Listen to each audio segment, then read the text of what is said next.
Hello বন্ধুরা, আজকের আমাদের এই ভিডিওর মূল টপিক হচ্ছে এবং আপনারা যে সোশ্যাল মিডিয়া বা ফেসবুকে শুনতে পাচ্ছেন যে অন্নপূর্ণা যোজনা যে ভেরিফিকেশন সেটা আবার কি এবং কিভাবে হবে, আপনাদের সবার কি সেই ভেরিফিকেশন হবে, আপনাদের কার কার হবে এবং কার কার হবে না সেই ভেরিফিকেশন, এই বিষয়ে আপনারা দুশ্চিন্তাগ্রস্ত হচ্ছেন বুঝতে পারছি। এবং এই বিষয়ে আজকের আমাদের ভিডিওটা প্রথম কথা হচ্ছে এই ভেরিফিকেশনটা কাদের করতে হবে।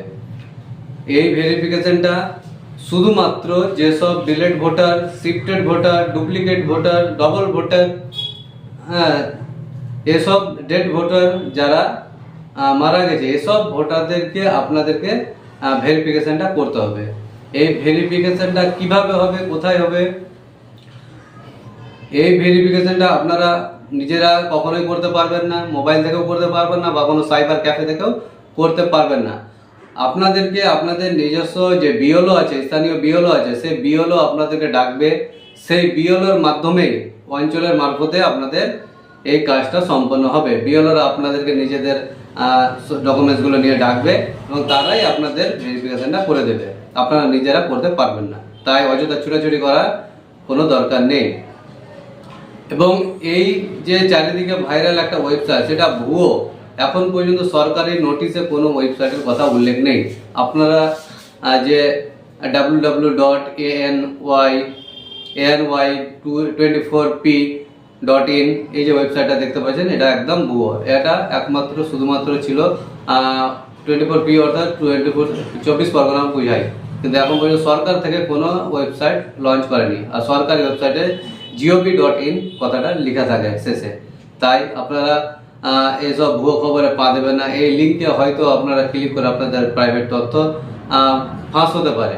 তাই আপনারা নিজেদের বিএলওর সঙ্গে যোগাযোগ করুন। যদি আপনারা ডিলেট হন তাহলে আপনাদেরকে যোগাযোগ করতে হবে। যদি আপনাদের নাম ফাইনাল লিস্টে থাকে তাহলে আপনাদের কিছু করার প্রয়োজন নেই। শুধুমাত্র আপনাদের কাজ হচ্ছে যে আপনারা নিজেদের অ্যাকাউন্টের সঙ্গে ডিবিটি লিঙ্কটা ঠিক আছে কিনা সেটা চেক করে নেবেন। ডিবিটি যাদের একটা অ্যাকাউন্ট আছে, যাদের একটা মাত্রই অ্যাকাউন্ট আছে, তাদের চেক করারও প্রয়োজনে তাদের ডিবিটি লিঙ্ক অলরেডি হয়ে আছে, কারণ তারা আগে থেকে লক্ষ্মী ভাণ্ডার পেতেন। অবশ্যই সেটার সঙ্গে আধার লিঙ্ক হয়ে আছে, ডিবিটি লিঙ্ক হয়ে আছে। যাদের 2-3টা অ্যাকাউন্ট আছে তারা যদি মনে করেন কি আমার এমন কোনো অ্যাকাউন্ট আছে যেখানে টাকাটা ঢুকলে সমস্যা হবে, তারা শুধুমাত্র চেক করবেন এবং যদি প্রয়োজন হয় তাহলে সেটাকে চেঞ্জ করবেন। কথা বুঝতে হবে? তাহলে যাদের ভোটার লিস্টে নাম আছে তাদের আর অন্য কিছু করার প্রয়োজন নেই। যারা ডিলেট হয়ে গেছে, যারা শিফটেড হয়ে গেছে, এক জায়গা থেকে অন্য জায়গায় চলে গেছে, বিবাহ ক্ষেত্রে হোক, অন্য কোনো ক্ষেত্রে হোক, তারাই শুধুমাত্র আপনার ভেরিফিকেশনটা তাদেরই হবে। তাই এই ভেরিফিকেশন আপনারা নিজেরা করতে পারবেন না, কোনো সাইবার ক্যাফেতে গিয়েও হবে না, আপনারা বিএলওর সাহায্য নিয়ে করতে হবে। কথা বুঝতে পারলাম? আপনাদেরকে আমরা সরকারি নোটিশের যে সারমর্ম সেটা আপনাদেরকে ট্রান্সলেট করে রেখেছি, আমরা সেটা আপনাদেরকে দেখাচ্ছি। দেখুন, ভিডিওটি যদি আপনাদের উপকারে এসে থাকে অবশ্যই চ্যানেলটিতে সাবস্ক্রাইব করবেন এবং ফেসবুক থেকে দেখে তাহলে পেজটিকে ফলো করবেন এবং ভিডিওটি বেশি বেশি পরিমাণে শেয়ার করবেন যেন সকলের কাছে পৌঁছে যায়। তারা যে ছুটাছুটি করছে সাইবার ক্যাফের দোকানে আর কোথাও দুশ্চিন্তাগ্রস্ত হয়ে আছে, তারাও যেন একটু স্বস্তি পায় এবং দুশ্চিন্তা মুক্ত হয়। তারা অবশ্যই বেশি বেশি পরিমাণে শেয়ার করবে। পশ্চিমবঙ্গ সরকারের এই নতুন নির্দেশিকা অনুযায়ী বুথ লেভেল অফিসারদের বিএলও অন্নপূর্ণা ভাণ্ডার ও অন্নপূর্ণা যোজনা সফলভাবে বাস্তবায়নের জন্য অত্যন্ত গুরুত্বপূর্ণ ও মাঠ পর্যায়ের দায়িত্ব দেওয়া হয়েছে। এই বিষয়ে বিএলওদের মূল ভূমিকা ও কাজগুলি নিচে বিস্তারিত বর্ণনা করা হলো। বাড়ি বাড়ি গিয়ে সরজমিনে তদন্ত অর্থাৎ ফিল্ড লেভেল সার্ভে। বিএলওদের প্রধান কাজ হবে নিজস্ব বুথ এলাকায় সরাসরি ফিল্ড সার্ভে বা মাঠ পর্যায়ে গিয়ে অনুসন্ধান চালানো। আবেদনকারী বা বর্তমান উপভোক্তাদের দেওয়া তথ্য বাস্তবে কতটা সঠিক তা তারা সরাসরি খতিয়ে দেখবেন।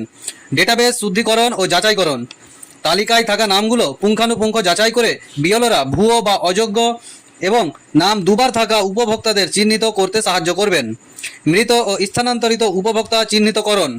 যে সমস্ত সুবিধাভোগী ইতিমধ্যে মারা গেছেন কিংবা এলাকা ছেড়ে অন্য কোথাও চলে গেছেন অর্থাৎ শিফটেড, তাদের নাম তালিকা থেকে বাদ দেওয়ার জন্য বিএলওরা কাজ করবেন। পূর্বের এসআইআর ও নির্বাচনী ডেটা ক্রস ভেরিফিকেশন। বিএলওরা স্পেশাল ইন্টেন্সিভ রিভিশন বা এসআইআর এবং বিগত নির্বাচন থেকে পাওয়া তথ্যের সাথে বর্তমান তালিকা মিলিয়ে দেখার কাজ করবেন। এর মধ্যে রয়েছে এসআইআর এর খসড়া তালিকা থেকে পাওয়া প্রায় 58 লক্ষ এএসডিডি তথ্য যাচাই করা, শুনানির পর বাতিল বা অমীমাংসিত হওয়া প্রায় 6 লক্ষ আবেদনকারীর বর্তমান অবস্থা খতিয়ে দেখা, 2026 সালের বিধানসভা নির্বাচনের সময় ভোটার স্লিপ বিতরণ এবং পরবর্তী এএসডিডি ফলাফলের তথ্যের সাহায্য নেওয়া, ব্লক প্রশাসনের সাথে সমন্বয়, বিএলওরা সম্পূর্ণ কাজটি সংশ্লিষ্ট ব্লক ডেভেলপমেন্ট অফিস অর্থাৎ বিডিও স্টাফ এবং অন্যান্য উচ্চপদস্থ মাঠ পর্যায়ের কর্মকর্তাদের সাথে সার্বক্ষণিক যোগাযোগ ও সমন্বয় রেখে সম্পন্ন করবেন। দ্রুত ও সময়াবদ্ধ কাজ। আগামী 1 জুন 2026 থেকে অন্নপূর্ণা যোজনা চালু হতে যাচ্ছে, তাই আগামী 25 মে 2026 এর মধ্যে এই পুরো শুদ্ধিকরণের কাজ অত্যন্ত দ্রুততার সাথে এবং সর্বোচ্চ অগ্রাধিকার দিয়ে মিশন মোডে শেষ করতে হবে। সংক্ষেপে বলতে গেলে বুথ স্তরে কোনো উপভোক্তা প্রকৃতই পাওয়ার যোগ্য আর কে অযোগ্য তা সরাসরি যাচাই করে সরকারের কাছে সঠিক রিপোর্ট পৌঁছে দেওয়ার মূল দায়িত্বটিই থাকছে বিএলওদের কাঁধে। তাহলে আপনারা বুঝতেই পারলেন, এই পুরো দায়িত্বটা বিএলওদের উপরেই থাকছে। তারাই ঠিক করবে কে যোগ্য এবং অযোগ্য এবং তারাই এই ভেরিফিকেশনটা কমপ্লিট করবে। অবশ্যই ভিডিওটি ভালো লাগলে লাইক, কমেন্ট, শেয়ার করবেন এবং চ্যানেলটিতে নতুন হলে সাবস্ক্রাইব করবেন। ফেসবুক থেকে দেখে থাকলে পেজটিকে ফলো করবেন। ধন্যবাদ।